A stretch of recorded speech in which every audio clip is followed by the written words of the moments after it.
Are these types of brake discs really better than just the normal ones?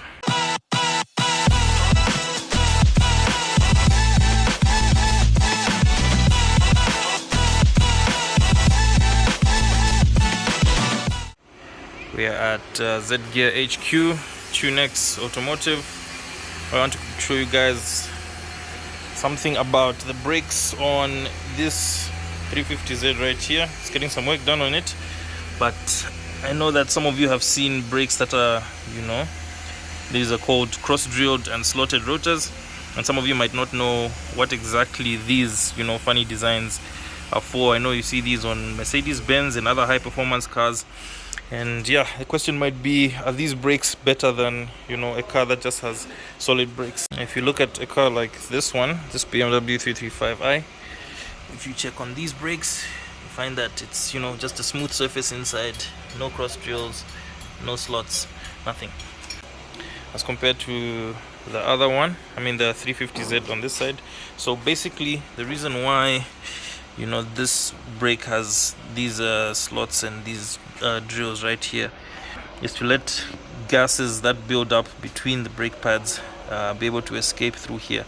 So what happens is, when you're using your brakes on a high performance car like this, they tend to get hot, because obviously when you look through here, these are your brake pads, and when you press the brakes, these brake pads squeeze and they hold on to the brake disc, and that's what makes your car stop. So when you do that multiple times, there's some gases that will build up in between the brake pads, and then these slots are now what allow those gases to escape, so that you don't get what is called brake fade. Brake fade is basically when you step on the brakes, and because of that gas build up, and that because of the heat that's coming from your brakes basically don't work.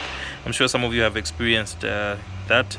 It's very common on trucks as well. When they're carrying heavy loads going downhill and your brakes get really hot, you're pressing your brakes but the car is not braking. So these slots and these holes in here are what allow the gases to escape. The holes make the gases escape through here, so you can see the space in there, and then the slots just help to carry the gas away from the rotor. So is this setup better than having a solid brake system? Basically it's not, because brake pads these days have actually become much more efficient at not producing those gases that cause brake fade. It actually takes a lot longer for you to get that gas buildup in the brake disc, between the brake disc and the brake pads. So these days you can actually have brakes that are smooth surface, and you're still going to be just fine in a high performance car.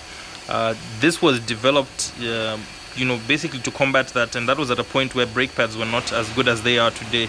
So these days it's pretty much just for the looks, because it looks more aggressive, makes the car look like it's high performance. So a lot of guys will still put these, but it doesn't mean that if you have the smooth rotors that your brakes work less better than a guy who has these. I should mention that in some cases these can actually be a bit weaker than the solid discs, because the more that you cut away material, especially with cross drills, you find that you make your disc actually get weaker, and sometimes you find that these sections will actually start to crack. The slots are a bit more stable, but these tend to make the structure of the brake disc actually a bit weaker, so that's just a disadvantage. Yeah, so just a quick short video that I wanted to share with you guys. Hope that you learned something, and remember to like and follow. And if you want auto works done to your cars, we're here at Tunex Automotive, which is Z Gear HQ, Z Gear Classified on that side, where we sell our cars. And yeah, remember to like and follow for more content like this.